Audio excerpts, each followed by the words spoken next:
Black diamonds and liquid gold अतीत से तोहफे। कोयला और पेट्रोलियम बहुत पुराने समय से मिले हुए अनमोल तोहफों की तरह हैं। इन्हें फॉसिल फ्यूल्स कहा जाता है क्योंकि ये लाखों साल पहले पुराने जीवित चीजों से बने थे।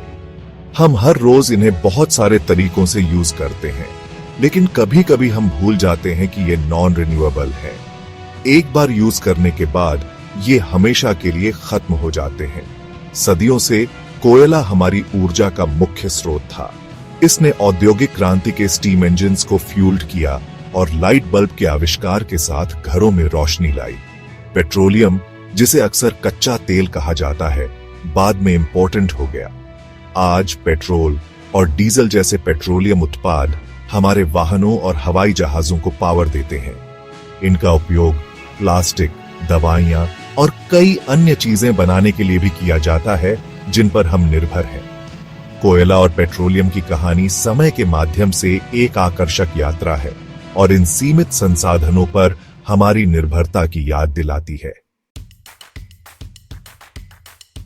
उस समय की कल्पना करो जब विशाल फर्न्स और पेड़ों ने पृथ्वी को ढक दिया था। जब ये पौधे मर गए तो वे दलदलों में गिर गए और मिट्टी और पानी की परतों के नीचे दब गए। लाखों वर्षों में वजन और दबाव ने पौधे के पदार्थ को कोयले में बदल दिया। यह प्रक्रिया धीमी और जटिल है।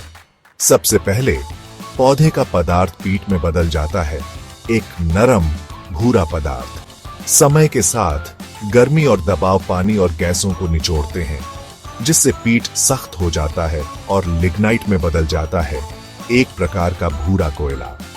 आगे संपीड़न बिट्यूमिनस कोल बनाता है, जो कोयले का सबसे आम प्रकार है, जो काला और सख्त होता है। उच्चतम क्वालिटी वाला कोयला एंथ्रेसाइट है। यह सबसे तीव्र गर्मी और दबाव में बनता है, जिससे यह बहुत कठोर और चमकदार हो जाता है। कोयला अंडरग्राउंड माइंस और ओपन पिट्स में पाया जाता है। प्रत्येक प्रकार के कोयले में उसकी ऊर्जा सामग्री के आधार पर अलग अलग प्रॉपर्टीज और यूजेस होते हैं। जहां जमीन पर पौधों से कोयला बना, वहीं पेट्रोलियम की उत्पत्ति प्राचीन समुद्रों में हुई है। शैवाल और प्लैंकटन जैसे छोटे समुद्री जीव मर गए और समुद्र तल पर डूब गए। लाखों वर्षों में उनके अवशेष रेत और मिट्टी की परतों से ढक गए। इन परतों के भार ने अत्यधिक दबाव और गर्मी पैदा की, जिससे कार्बनिक पदार्थ एक मोमी पदार्थ में बदल गया, जिसे केरोजन कहा जाता है। आगे गर्मी और दबाव ने केरोजन को तरल पेट्रोलियम और प्राकृतिक गैस में बदल दिया। पेट्रोलियम भूमिगत जलाशयों में पाया जाता है, जो अक्सर अभेद्य चट्टान की परतों के नीचे फंस जाता है। इसे कुओं की ड्रिलिंग और सतह पर लाने के लिए पंपों का उपयोग करके निकाला जाता है। पेट्रोलियम हाइड्रोकार्बन का एक जटिल मिश्रण है, जिसे रिफाइनरियों में पेट्रोल, डीजल, मिट्टी का तेल और तरलीकृत पेट्रोलियम गैस एलपीजी जैसे उत्पादों का उत्पादन करने के लिए अलग किया जाता है। Section 4, powering our world. कोयला और पेट्रोलियम के कई उपयोग। कोयला और पेट्रोलियम हमारी आधुनिक दुनिया के लिए महत्वपूर्ण है। वे बिजली उत्पादन, परिवहन और उद्योग के लिए ऊर्जा के प्रमुख स्रोत हैं। कोयले से चलने वाले बिजली संयंत्र दुनिया की बिजली का एक महत्वपूर्ण हिस्सा पैदा करते हैं। कोयले के जलने से निकलने वाली गर्मी से भाप बनती है, जो टरबाइनों को बिजली पैदा करने के लिए प्रेरित करती है। पेट्रोलियम उत्पाद हमारे वाहनों, जहाजों और हवाई जहाजों को शक्ति प्रदान करते हैं। आंतरिक दहन इंजनों में पेट्रोल और डीजल का उपयोग किया जाता है, जबकि मिट्टी का तेल जेट इंजनों को ईंधन देता है। उद्योग विभिन्न प्रक्रियाओं के लिए कोयले और पेट्रोलियम पर बहुत अधिक निर्भर करते हैं। कोयले का उपयोग स्टील उत्पादन में किया जाता है, जबकि पेट्रोलियम उत्पादों का उपयोग प्लास्टिक, उर्वरक, पेंट और कई अन्य आवश्यक उत्पादों के निर्माण के लिए कच्चे माल के रूप में किया जाता है। हमारा दैनिक जीवन अनगिनत तरीकों से कोयले और पेट्रोलियम से जुड़ा हुआ है। Section 5, the dark side of progress. पर्यावरणीय प्रभाव। जबकि कोयले और पेट्रोलियम ने हमारी प्रगति को बढ़ावा दिया है, उनके निष्कर्षण और उपयोग से पर्यावरण को भारी कीमत चुकानी पड़ती है। जीवाश्म ईंधन के जलने से कार्बन डाइऑक्साइड, सल्फर डाइऑक्साइड और नाइट्रोजन ऑक्साइड सहित हानिकारक प्रदूषक वातावरण में फैलते हैं। ये प्रदूषक जलवायु परिवर्तन, अम्लीय वर्षा और सांस की समस्याओं में योगदान करते हैं। कोयला खनन से वनों की कटाई, आवास विनाश और जल प्रदूषण हो सकता है।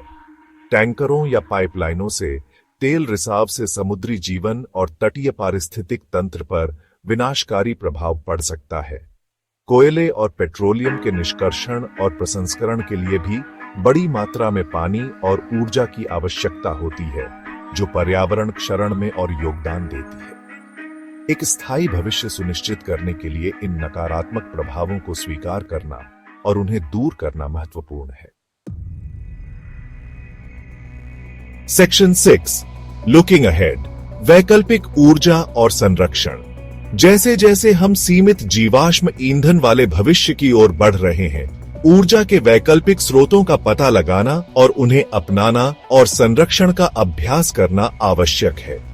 सौर, पवन, जल और भूतापीय जैसे नवीकरणीय ऊर्जा स्रोत जीवाश्म ईंधन के स्वच्छ और टिकाऊ विकल्प प्रदान करते हैं। सौर पैनल सूर्य के प्रकाश को बिजली में परिवर्तित करते हैं, जबकि पवन टरबाइन हवा की शक्ति का उपयोग करते हैं। जल विद्युत बांध पानी के बहाव से बिजली उत्पन्न करते हैं और भूतापीय ऊर्जा संयंत्र पृथ्वी के आंतरिक भाग से गर्मी का उपयोग करते हैं। ऊर्जा संरक्षण भी उतना ही महत्वपूर्ण है। हम ऊर्जा कुशल तकनीकों को अपनाकर, सार्वजनिक परिवहन का उपयोग करके और अपने दैनिक जीवन में सचेत विकल्प बनाकर जीवाश्म ईंधन पर अपनी निर्भरता कम कर सकते हैं। नई प्रौद्योगिकियों के अनुसंधान और विकास में निवेश स्वच्छ ऊर्जा भविष्य में परिवर्तन को और तेज कर सकता है। Section 7, our responsibility for a sustainable future. कोयले और पेट्रोलियम ने हमारी दुनिया को आकार देने में महत्वपूर्ण भूमिका निभाई है, लेकिन उनका समय सीमित है। इन संसाधनों का बुद्धिमानी से उपयोग करना और अधिक टिकाऊ भविष्य की ओर बढ़ना हमारी जिम्मेदारी है। हमें ऊर्जा संरक्षण उपायों को बढ़ावा देते हुए नवीकरणीय ऊर्जा स्रोतों के विकास और अपनाने को प्राथमिकता देनी चाहिए। आने वाली पीढ़ियों को स्थिरता के महत्व के बारे में शिक्षित करना महत्वपूर्ण है। आज सचेत विकल्प बनाकर हम आने वाली पीढ़ियों के लिए एक स्वच्छ, स्वस्थ और अधिक टिकाऊ ग्रह सुनिश्चित कर सकते हैं। आइए हम अपने ग्रह के जिम्मेदार प्रबंधक बनने का प्रयास करें और जिम्मेदार संसाधन प्रबंधन की विरासत छोड़ें।